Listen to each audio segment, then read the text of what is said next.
At Gulfstream Park tomorrow, Florida Derby Day. And that Rainbow Six carried over again, $1.5 million, 70 degrees and sunny. Should be a good day tomorrow. The Florida Derby goes as the 12th race at a mile and 1/8, $1 million purse, 64th running of the Bezelou Stables Florida Derby. We kick things off with the skip away, move to the Appleton, then the Florida Derby, and then a solid allowance race to close things out. Take a look at the field for the skip away, a mile and 3/16. Grade 3, $100,000 purse. Cigar Street is the 5-2 morning line choice.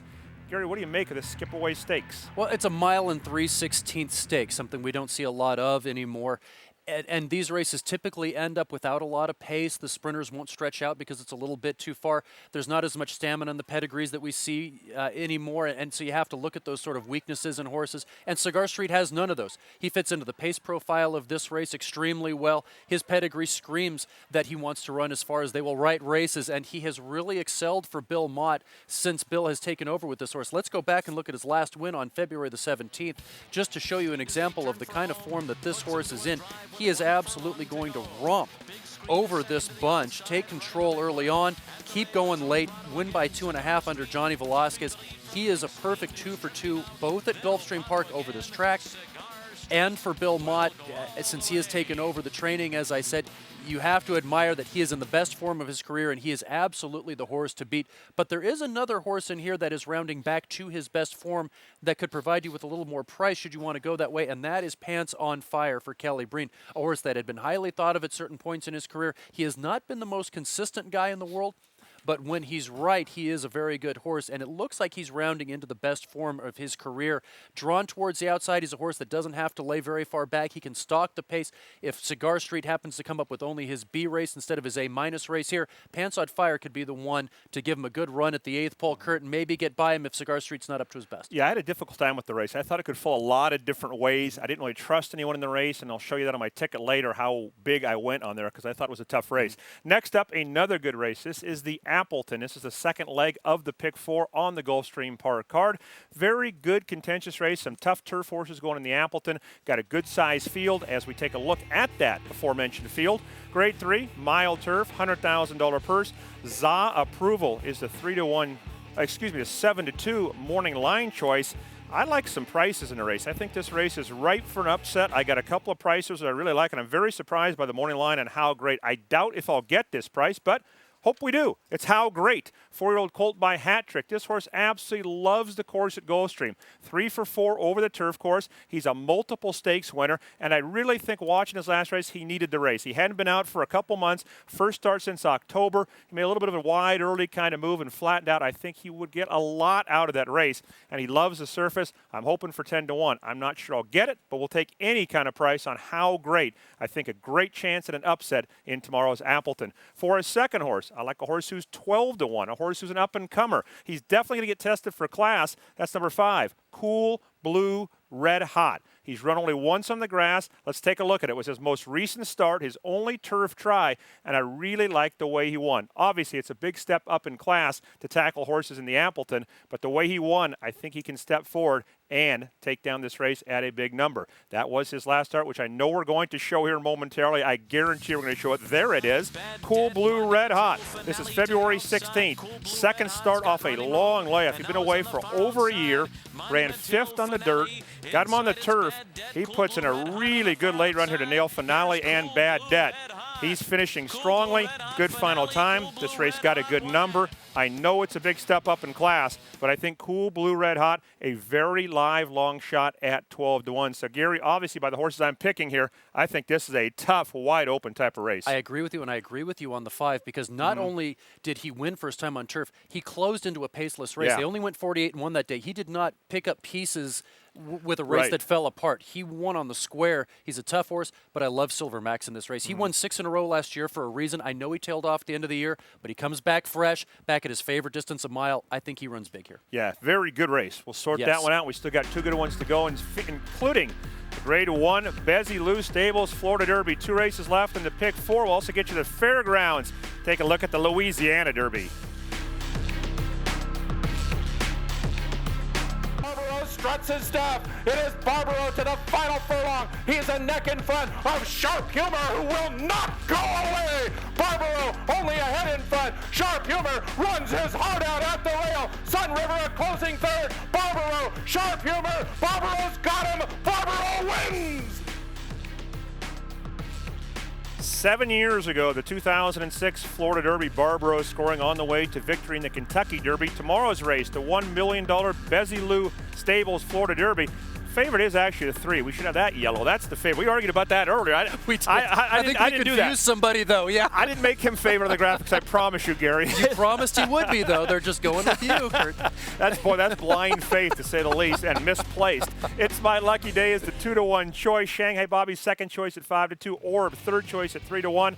Gary, do you stay with those 3, or do you drift to the long shot land in tomorrow's Florida Derby? There are a couple of long shots in here that wouldn't shock me if they won, but I think It's My Lucky Day as the horse. I think we're seeing a horse really blossom in his 3-year-old year, especially the way he's won his last 2 races for Itty Plisa, who's a very underrated trainer. I think the stamina in this horse's pedigree is a little bit underrated, and I think it's going to take a very good effort from someone in here to beat It's My Lucky Day. Let's go back to that January 6th Holy Bull Stakes and watch him put away the champ Shanghai Bobby, who had won the Breeders' Cup the year before. He beats him on the square in this spot.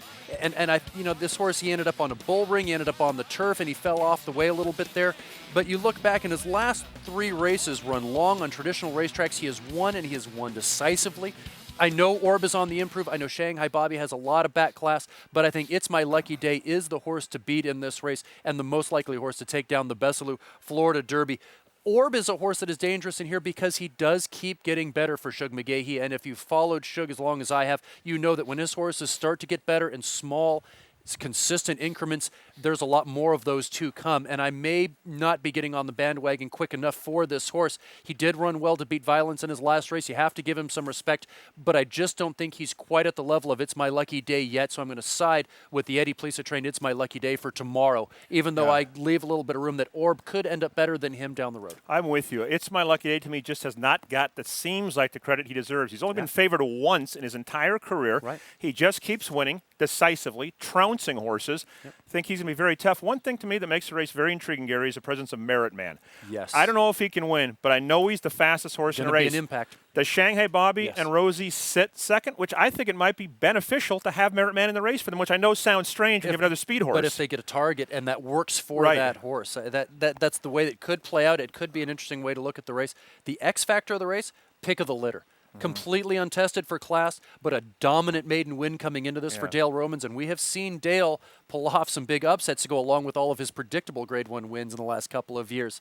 This horse might just be good enough to shock the world. Or Shanghai Bobby and Merit Man get hooked up in a wicked speed duel, which is not impossible either. 13th and final allowance race at 1 mile and 1/16. Good purse of $64,500. Field of 12 set to go, and I think the favorite absolutely stands out in this field. That's Celestial Kitten, listed at 3-1 in the morning line. I think this filly's going to go a lot shorter than that. You rarely see this kind of class drop. She just got beat a nose in a non-winners 2 and is now dropping into non-winners 1. I kept looking and saying, how is that possible? In the condition, they include restricted/state bred races, which she ran in, of all places, at Hollywood Park. So she is somehow eligible for this race. Non-winners 2 into non-winners with no claiming tag. You just rarely see that. A Celestial Kitten, to me, is an absolute standout. Going to be very tough to beat in the final race, beating a nose in her last effort. A class drop you rarely see on any circuit. For second, a very sharp horse named Swear Me In. This horse has really gotten good. Lightly raced, a big price at 12-1. I don't care what the circuit is. I like horses who come out of those starter allowance races where you're facing 10, 12, 15-time winners and then coming back to this non-winners condition. Again, a class test because he's facing some tough, well-bred horses, but Swear Me In comes off a romping win in a starter allowance race.